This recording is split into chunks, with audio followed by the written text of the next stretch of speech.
Hi there, it's Dave here, and welcome to this, the first of my videos on recording. I've been using Pro Tools for about 8 years now, and I recently got hold of an 11 rack and Pro Tools 9, which has kind of reinvigorated my passion for home recording. So I've decided to do a series of videos which are going to cover everything from simple principles of recording to some specific cool stuff that you can do if you're using Pro Tools gear. First up, we're going to look at some drum editing ideas. Drums tend to be one of the things that people have a lot of problems with, and I was asking for suggestions for this for a series of videos, and lots of people asked about drums. So first things first, if you go to a studio and you record drums and you have a load of audio in your hard drive, you take it home, you import the audio and it doesn't sound quite right. Here is a few quick tips to get it sounding a little bit more natural and to make it a little bit easier for you to begin recording your other parts over the top of it. First up, let's listen to our drum audio.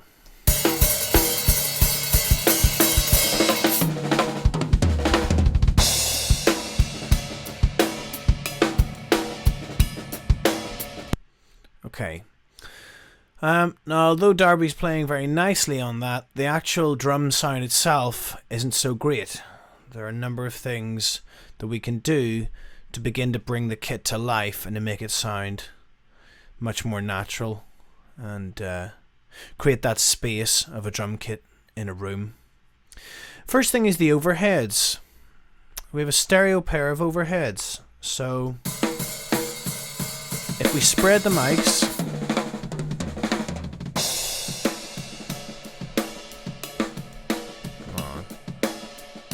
okay, so instantly you can hear it sounds a lot more natural.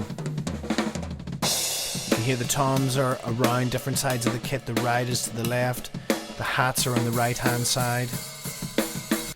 And then all we want to do with the rest of the kit is to try and complement that panning. So it's as if you're standing in front of the drum kit looking at it. So the snare is going to be a little bit off to the right. Hats are quite a bit off to the right. First, second, third and fourth tom going from the right round to the left, so that even if I turn the overheads off,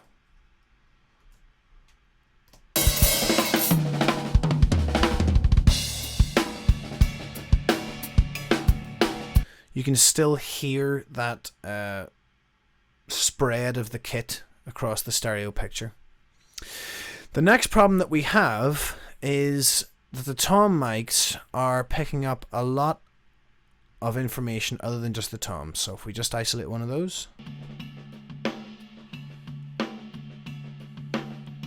so you can hear that there's a lot of the snare, there's a lot of the ride, and there's a lot of the kick coming down there, and it also has the individual tone, the note that the tom has been tuned to. If I hear all four of them,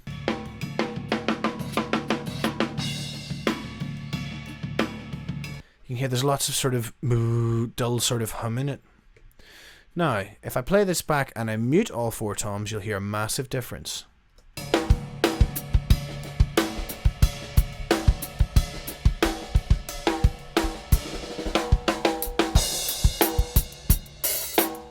So you can hear that by muting the toms, it instantly cleans up the sound and gives a lot more definition, particularly to the kick drum part. You can also tell from this, particularly if we go to one of the washier parts, that the hats are far too loud.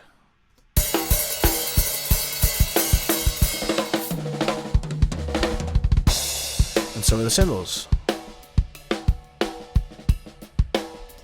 So by taking the overheads down and the hats down, it begins to give a slightly more natural balance. In modern production, the kick and the snare are definitely going to be the most prominent voices from the kit, so for the meantime, I've just left them up there.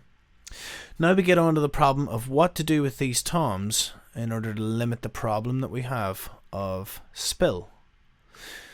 And this depends on how clean and tight and processed you want the drum sound to be.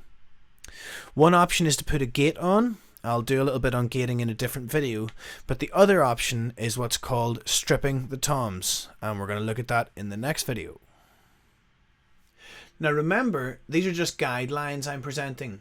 None of it is hard and fast rules. When you're recording, it's important to experiment with different things, but it can also be helpful to have a sort of standardized idea.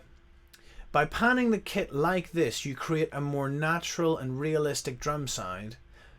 From there, you can experiment with all different kinds of crazy panning combinations. You can put effects on the drums. You can just explore and experiment, but you always have a sort of safe place to come back to where you know the drum kit is going to sound naturally like a drum kit. Next up, let's look at how to get rid of that nasty resonant ringing from your toms.